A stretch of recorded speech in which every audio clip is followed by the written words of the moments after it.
결론부터 말씀드리겠습니다. 지금 이번에 트럼프 계좌의 비트코인 지금 당장은 못 들어가요. 법이 막고 있는 상황이죠. 근데 제가 오늘 이번 이야기를 꺼내는 이유가 있습니다. 이번에 백악관에서 나온 발언들을 한 문장씩 뜯어봤는데요. 문이 열리는 순서가 보였기 때문인 거고, 그리고 그 첫 번째 순서는 우리가 생각하던 방식이 아니었습니다. 먼저 이번에 무슨 일이 있었냐면요. 미국 백악관 집무실에서 조금 낯선 장면이 나왔죠. 트럼프 대통령이 집무실 책상 앞에서 뉴욕 증권거래소 나스닥의 개장벨을 동시에 울린 겁니다. 미국 역사상 처음 있는 일인데, 이 자리가 이틀 전에 출범한 트럼프 계좌라는 제도를 기념하는 행사였습니다. 미국의 재무장관, 미국 증권감독기관의 수장, 그리고 델 컴퓨터를 만든 마이클 델 부부까지도 나란히 서 있었고요. 근데 행사 중에 한 기자가 이렇게 물어봤습니다. 이 계좌에 비트코인도 들어갈 수 있느냐? 트럼프의 대답은 짧았는데요. 무슨 일이든 일어날 수 있다. 그리고 이런 말을 덧붙였습니다. 본인은 크립토의 열렬한 팬이었다라면서 이유는 딱 하나다라고요. 우리가 안 가지면 중국이 가질 테니까 미국이 독점하겠다는 겁니다. 지금 비트코인이 얼마나 강력한지 아무도 모른다는 말까지도 나왔죠. 솔직히 지금 시장 분위기에서는 이런 말이 잘 와닿지 않으실 겁니다.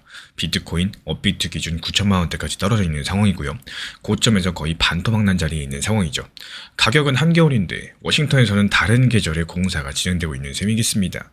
이 온도 차이를 이해하시려면 먼저 트럼프 계좌라는 게 정확히 뭔지부터 알고 계셔야 되는데요. 그 구조는 생각보다 단순합니다. 2025년 1월 1일부터 2028년 12월 31일 사이, 이때 태어난 미국의 아기들에게 나라가 계좌를 하나 만들어주고 약 150만 원 정도를 넣어줄 예정인데요. 아기가 뭘 신청할 필요도 없습니다. 그냥 태어나면 자동으로 생기는 돈이에요.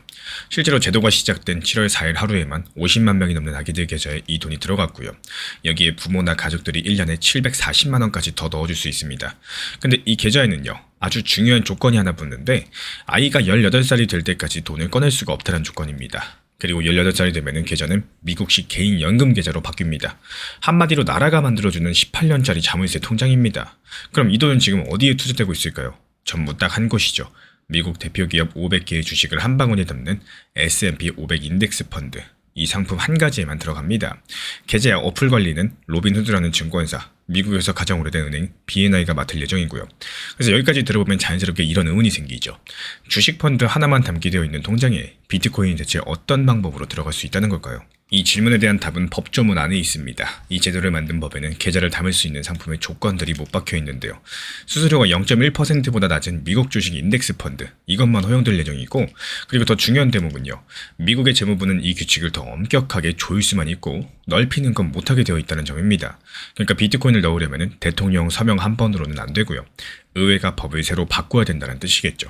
그럼 그 시간이 얼마나 걸릴지 과거 기록으로 계산해 볼 수가 있습니다. 이 트럼프 측에서 2024년 여름에 정부가 가진 비트코인을 팔지 않고 쌓아두겠다 약속했죠.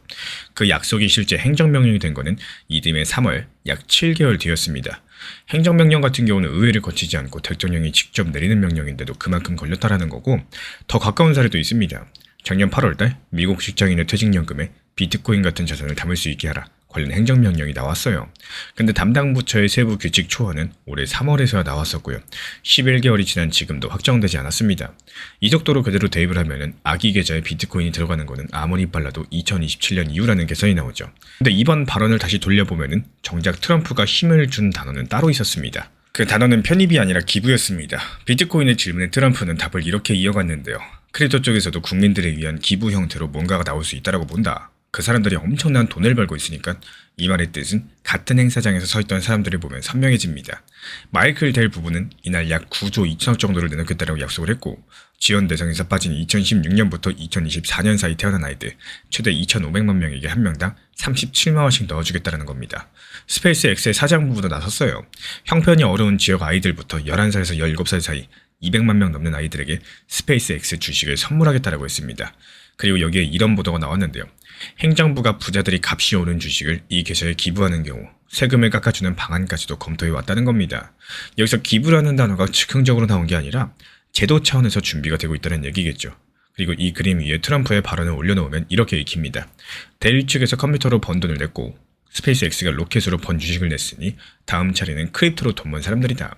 그러니까 가까운 시일에 벌어질 일은 비트코인이 아기 계좌 안으로 들어가는 게 아니라 크립토로 번 돈이 아기 계좌로 흘러들어오는 쪽에 가깝겠습니다. 어쩌면 김이 빠지는 결론처럼 들리실 수 있겠죠. 근데 한 발 물러나서 이 제도 전체를 보면은 진짜 서늘한 부분은 지금부터 시작이 되는데요. 이 계좌에 들어간 돈의 성격을 다시 떠올려 보겠습니다. 18년 동안 법적으로 팔 수 없는 돈입니다. 미국에서 1년에 태어나는 아기는 360만 명이고요. 4년이면 1,400만 명이 넘어갑니다. 지금 나라가 넣어주는 첫 번째 돈만 더해도 21조 원이라는 숫자가 나옵니다. 이건 공식적인 발표가 아니라 제가 출생아 숫자로 직접 두드려본 어린 값이에요. 여기에 대일부부의 9조 원이 얹어지고 또 부모들이 넣는 돈은 또 별도로 쌓이겠죠. 이 돈이 왜 특별한지는 시장의 다른 돈들과 비교하면 보입니다. 주식처럼 사고 파는 펀드인 ETF에 들어오는 돈들은 투자자 마음이 바뀌면 언제든지 빠져나갑니다. 회사 금고에 쌓인 코인들도 회사 사정이 생기면 팔려나갑니다. 실제로 세계에서 비트코인을 가장 많이 가진 회사, 지난 영상에서 다뤘던 스트레티지가 바로 지난주에 3,500개 정도를 팔았죠. 배당금과 현금을 마련하기 위해서였었고, 지난 영상에서 말씀드렸던 이런 흐름들이 회사의 공식 보고로서 확인됐습니다. 근데 같은 주에 정확히 반대로 움직였죠. 트럼프의 아들 에릭 트럼프는 캐나다 채굴 기업과 손잡고 세운 회사 아메리칸 비트코인입니다. 여기서 채굴은 컴퓨터로 돌려가지고 비트코인을 캐내는 사업을 뜻하는데요. 이 회사가 440억을 들여서 비트코인 500개를 매수했습니다. 이번 매수로 보유량이 8,000개가 됐고요. 그리고 그 돈으로 치자면은 7,300억 정도 되는 양이죠. 이 전 세계 상장사 가운데 16번째로 많은 수량입니다. 작년 말에는 5,400개였는데 반년 만에 절반 가까이 불려나가고 있다는 거고, 여기서 분명한 건요. 주가는 60% 빠졌는데 회사는 오히려 계속해서 코인을 팔지 않고 모아나가고 있다는 거. 회사 주가랑 상승하는 것은 전혀 다른 문제라는 뜻이겠죠. 그럼 이 장면을 보고 자연스럽게 떠오르는 질문이 있습니다. 아니, 가격이 반토막 났는데 트럼프 가족은 왜 이렇게까지도 사모으는 걸까요?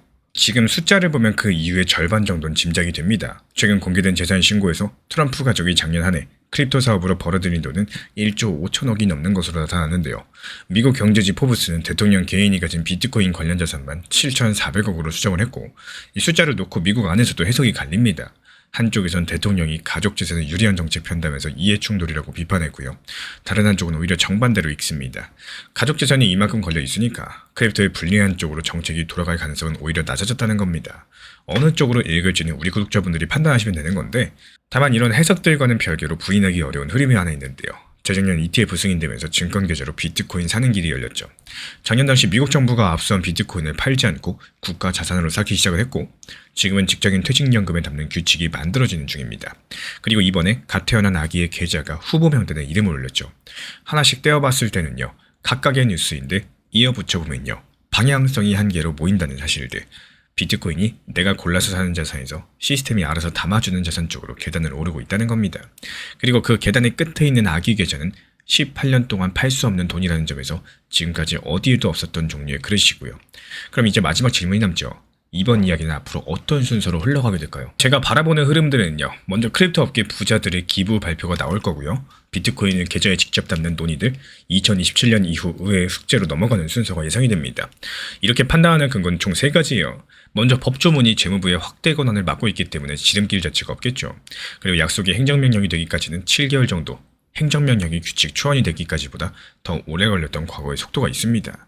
그리고 이번에 트럼프가 구체적으로 그린 그림이 편입이 아니라 기부였기 때문에, 그래서 앞으로 지켜볼 신호도 3가지로 좁혀집니다. 크립토 인사의 기부 발표가 실제로 나오는지, 퇴직연금 규칙이 언제 확정되는지, 그리고 아메리칸 비트코인이 이 가격대에서 계속 사모으는지, 이 3개가 이번 이야기의 속도를 미리 알려주는 계기판이 되어줄 겁니다. 현재 마이클 세일러는 비트코인을 팔았고요. 트럼프 일가는 오히려 비트코인을 매수하고 있습니다. 그럼 우리 구독자분들께서 만약에 미국의 부모라면 아이 계좌에 S&P 500과 비트코인 중에 무엇을 담으시겠습니까? 그 답이 갈리는 바로 그 지점이 이번 제도의 다음 싸움이 벌어질 자리가 되겠죠. 지금에서의 코인 시장 같은 경우는 선택지가 많을수록 오히려 더욱더 신중하셔야 되는 시장입니다. 해외 거래소, 선물 거래처럼 익숙하지 않은 방법들 쉽게 시작했다가 오히려 큰 손실을 경험하는 이런 사례가 적지 않기 때문에 이 새로운 방법들이 무조건 나쁜 건 아니겠지만요. 내가 충분히 이해를 못한 상태에서 시작하는 것은 전혀 다른 문제다. 이렇게 말씀을 드려요. 내가 조금 느리더라도 익숙한 환경에서 원칙을 지키면서 투자하는 게 결국에 안정적인 방법이 되어주게 될 겁니다. 항상 말씀을 드리고 있지만요. 업비트, 빗썸, 이 현물 매매만으로도 충분히 좋은 기회를 만드실 수 있습니다. 수익보다 먼저 오히려 투자금을 지키는 이런 습관들이 결국에 가장 큰 경쟁력이 된다는 사실 반드시 기억해 주시기 바랍니다. 최근에 시장이 너무 답답하다 보니까 정보방 입장에 대해서 문의 주시는 분들께서 많아지셨어요. 먼저 제일 중요하지만요. 제가 안내드리는 모든 정보방은 업비트, 빗썸, 현물 매매로서만 안내 도움 드리고 있습니다. 지금 화면에 보이시는 번호나 혹은 댓글 링크에 있는 신청란을 통해서 신청 주시면은 안내를 도움드리고 있고요.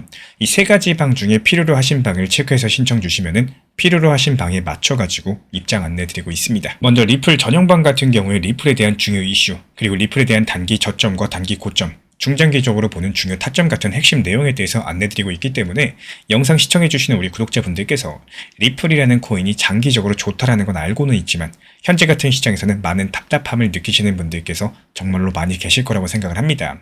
이 적당한 일부 비중은 단기 고점과 저점을 살려서 효율적인 대응을 만들어 가시고 또 오히려 중장기적으로 더 잘 가져가기 위한 효율적인 매매하시는 것들을 추천드려요. 그리고 두 번째로 종합 브리핑방입니다.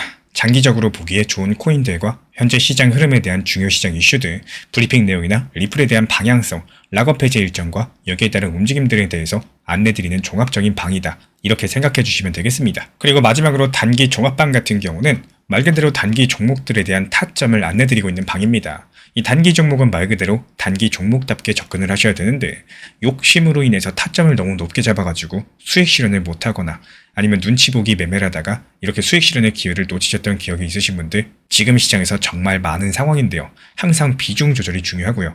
매수와 동시에 목표 타점을 걸어 놓으면서 현실적으로 봤을 때 내 것으로 만들어서 마침표까지 잘 찍는 게 단기 매매의 핵심이다 생각을 해요. 단 여기서 중요한 거. 아무리 내가 좋아하고 시기가 좋고 스스로 괜찮다고 판단하셔도 몰빵 매매는 정말 위험하기 때문에 매번 말씀드리는 비중 조절 원칙 매매로 접근하시는 게 가장 중요합니다. 끝으로 항상 말씀드리고 있지만요. 저는 업비트, 빗썸, 현물 매매에 대해서만 안내를 도움드리고 있기 때문에 절대로 해외골에서 선물 매매에 대한 고위험 리스크 매매에 대해서는 언급조차 드리지 않고 있습니다. 무조건적으로 업비트, 빗썸 이렇게 현물 매매로 필요하신 분들께서만 입장 신청 주시면은 안내 도움 드리도록 하겠습니다. 이 빠르게 가는 것보다 중요한 건요. 꾸준하고 길게 가는 게 더 중요한 투자 시장이다. 이렇게 생각을 해요. 건강한 비중 조절 원칙 매매 활용하시기를 늘 응원드리겠습니다. 이 리플 XRP의 매수 매도 타점은 순간의 판단이 전부예요. 그래서 우리 신사 채널에서는 시장의 숨결 하나하나까지 놓치지 않고자 모든 흐름들 실시간으로 모니터링 중에 있습니다. 이 단기 반등 구간이 열리는 순간 그 찰나의 기회 타점을 우리 구독자분들께 바로바로 전달드리기 위해서인데요. 우리 신사 채널을 이미 구독해주신 분들 중에서 실시간 커뮤니티방 참여를 원하신다면 지금 보이시는 번호로 문자 남겨주시면 되겠습니다. 이 혼자서 불안하게 바라보는 시장이 아니라요. 함께 흐름을 읽고 움직이는 경험들을 선사해 드리도록 하겠습니다.